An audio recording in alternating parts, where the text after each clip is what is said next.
नमस्कार बच्चों, मैं सीमा कौशिक अध्यापन चैनल पर एक बार फिर आपका स्वागत करती हूँ। आज मैं आपके लिए लेकर आई हूँ लघु कथा लेखन। बेटा, कथाएं तो आपने बहुत सुनी होंगी, लेकिन वह कथाएं लघु कथा से किस प्रकार भिन्न है और लघु कथा का क्या अर्थ होता है, आइए आज जानते हैं इसके विषय में। लघु कथा का लेखन जब दो या दो से अधिक व्यक्तियों के बीच किसी संक्षिप्त शिक्षाप्रद घटना का आदान प्रदान होता है, तब उस घटना को हम लघु कथा भी कह सकते हैं। अर्थात लघु कथा में एक कहने वाला अर्थात वक्ता और दूसरा सुनने वाला अर्थात श्रोता होता है।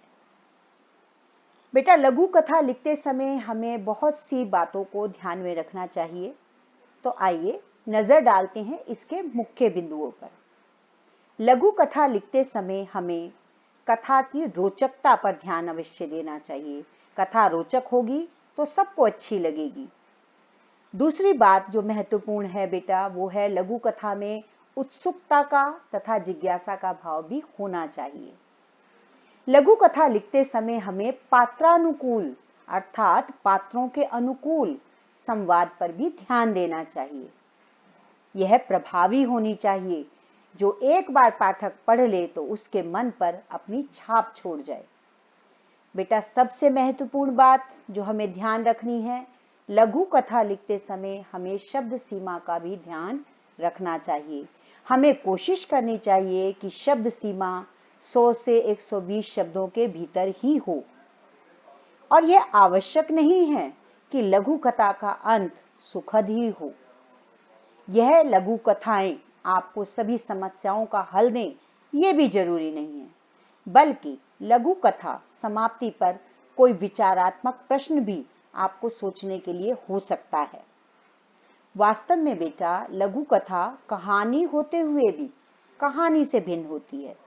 अगर देखा जाए तो लघु कथा और कहानी दोनों की प्रकृति एक होते हुए भी कथा में एक शिक्षा होती है और कहानी में एक संदेश होता है।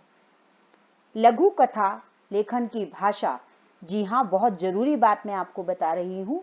लघु कथा लेखन के करते समय हमें इसकी भाषा सरल रखनी चाहिए, उसमें एक प्रभाव होना चाहिए।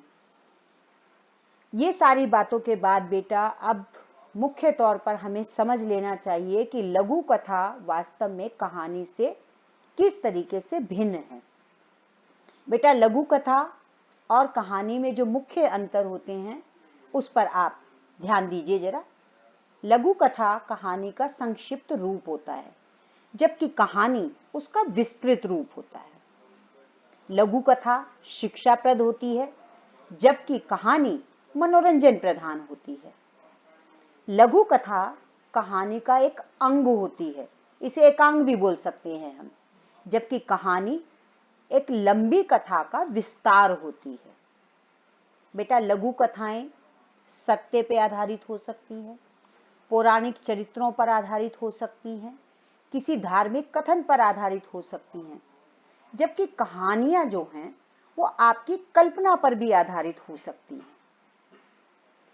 लघु कथा में शब्दों की संख्या सीमित होती है, जबकि कहानी में नहीं।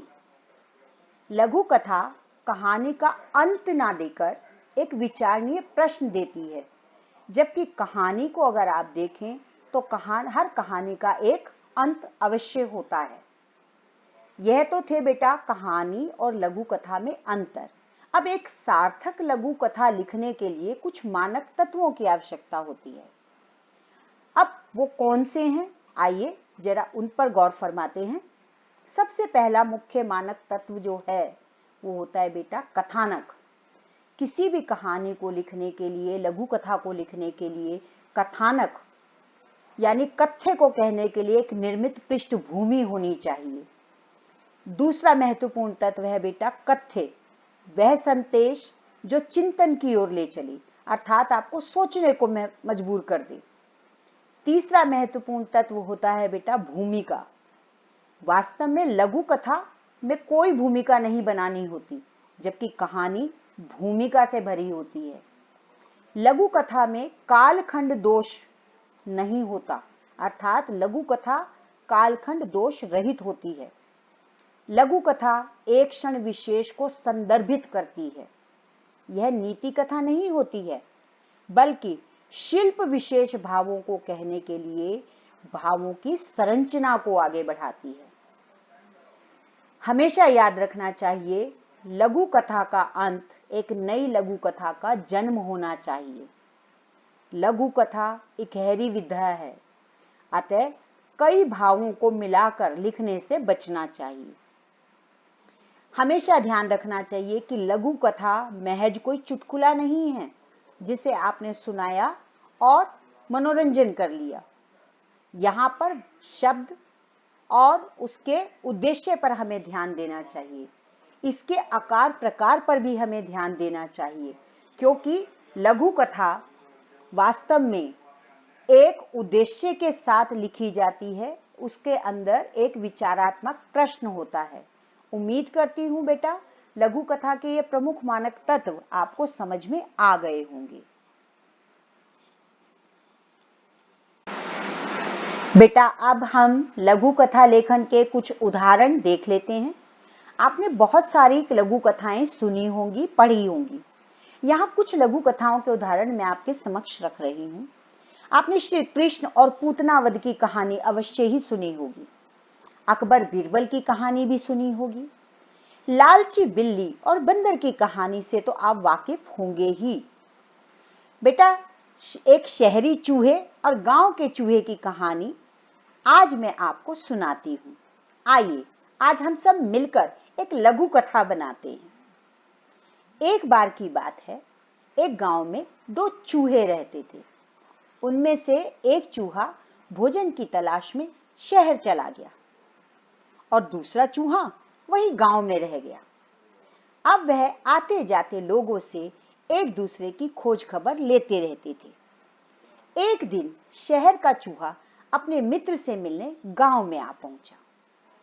जी हाँ बेटा, प्यारे बच्चों, अब आगे की कहानी आप अपनी कल्पना का प्रयोग करके पूरी करेंगे, लेकिन ध्यान रखिएगा उसमें विचारात्मक एक भाव, सार्थक भाव, वो आपको अवश्य रखना है।